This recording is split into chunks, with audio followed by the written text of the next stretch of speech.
हाँ तो स्टूडेंट्स, आज समरूप त्रिभुजों के क्षेत्रफल के बारे में यहाँ पर हम एक प्रमेय सिद्ध करेंगे। 6.6 प्रमेय है आपकी किताब में।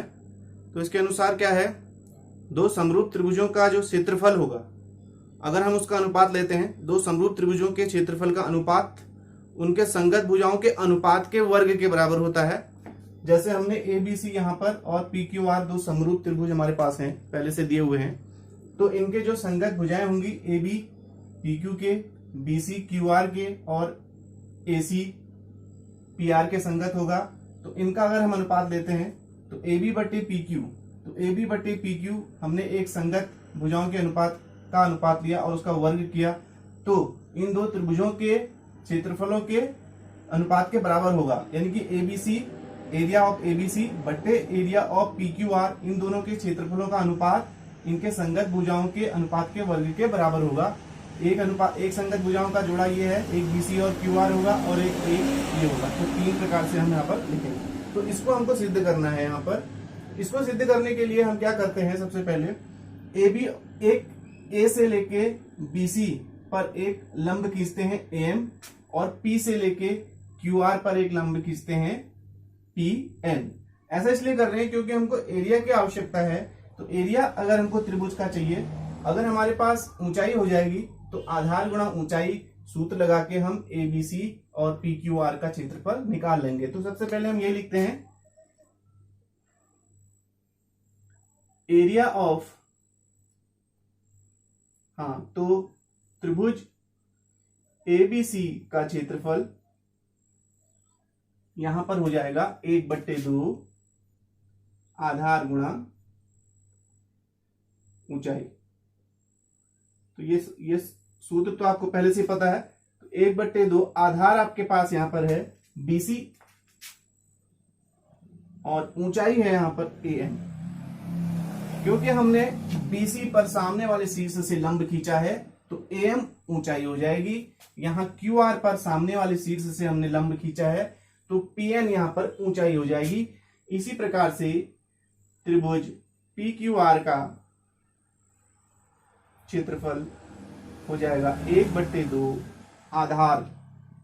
आधार सीधा लिख देते हैं QR, और ऊंचाई हो जाएगी PN। तो दो चीजें हो गई हमारे पास, त्रिभुज ABC और त्रिभुज PQR का क्षेत्रफल। अब इसके अनुपात की बात हो रही है तो अनुपात ले लेते हैं।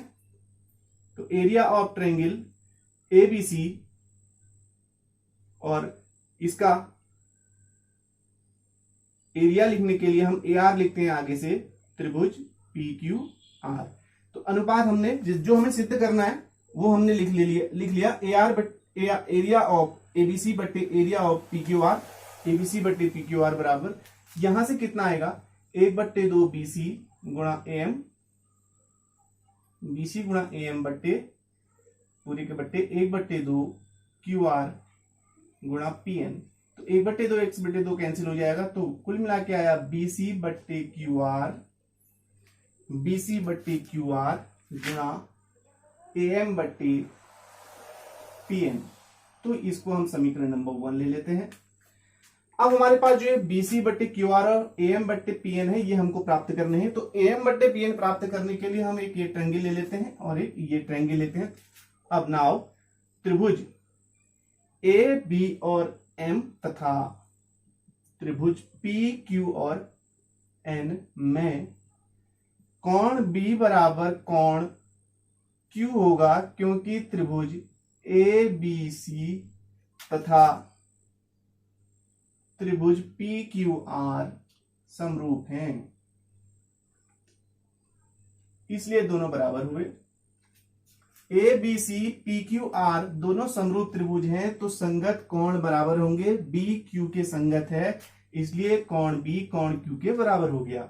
नंबर 1। नंबर 2, यहां पर हमने A से BC पर लंब खींचा है तो यहां पर 90 अंश का कोण, यहां से हमने P से QR पे लंब खींचा है तो यहां भी 90 अंश का कोण है। तो कोण M और कोण N दोनों बराबर हो जाएंगे। तो दो कोण बराबर हो गए। यहां पर हम लिख सकते हैं दोनों 90 अंश के कोण हैं, इसलिए दोनों बराबर हुए। तो कोण M और N हो गया, B और Q हो गया। दो चीजें हमारे पास आ गई। तो ए समरूपता से हम कह सकते हैं जो त्रिभुज हमने लिए हैं, त्रिभुज ABM तथा त्रिभुज PQN समरूप होंगे।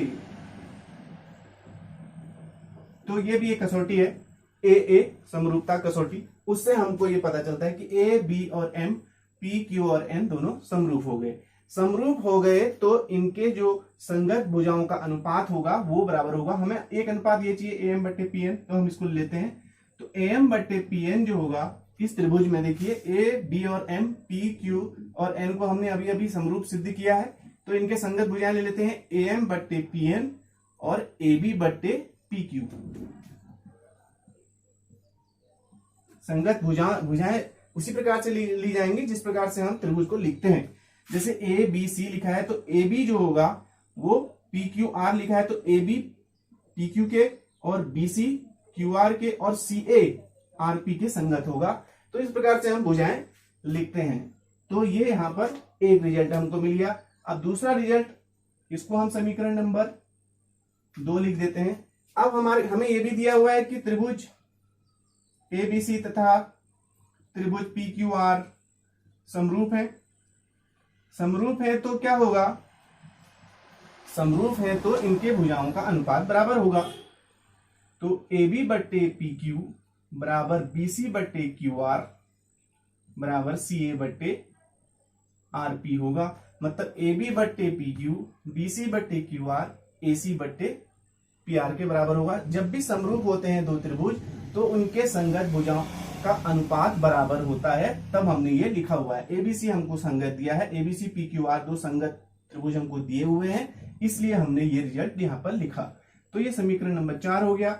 अब देखिए यहां BC बट्टे QR, ये BC बट्टे QR है, ये AB बट्टे PQ के बराबर है और ये AM बट्टे PN है, ये AM बट्टे BN भी AB बट्टे PQ के बराबर है।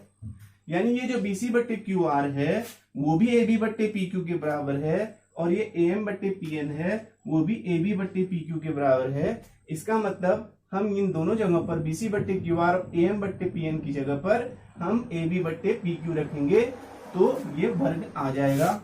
तो एरिया ऑफ त्रिभुज ABC, समीकरण नंबर 1 से एरिया ऑफ त्रिभुज PQR बराबर हो जाएगा, इस BC बट्टे QR की जगह पर BC बट्टे QR की जगह AB बट्टे PQ रखा, AB बट्टे PQ गुणा, अब AM बट्टे PN की जगह पर हमने क्या रखा, AM बट्टे PN बराबर AB बट्टे PQ। तो ये हो गया AB बट्टे PQ का वर्ग। तो यही हमको सिद्ध करना था। दो त्रिभुज हमारे पास समरूप है, उनका अनुपात, उनके क्षेत्रफलों का अनुपात उनके संगत भुजाओं के अनुपात के वर्ग के बराबर होगा। अब जो अन्य चीजें जो लिखी जा सकती हैं, क्योंकि यहां पर देखिए AB बट्टे PQ जो है वो BC बट्टे QR के बराबर है, तो इसका जो वर्ग होगा वो इसके वर्ग के बराबर होगा और इसके वर्ग के बराबर भी होगा। यानी कि हम इसको लिख सकते हैं BC बट्टे QR का स्क्वायर बराबर CA बट्टे RP का स्क्वायर। तो ये हमने सिद्ध कर लिया ये चीज, AB बट्टे PQ, BC बट्टे QR और CA बट्टे RP। तो ये सिद्ध हमने करना था और इस प्रकार से ये सिद्ध होगा। तो ये बहुत आसान है। तो इस तरीके से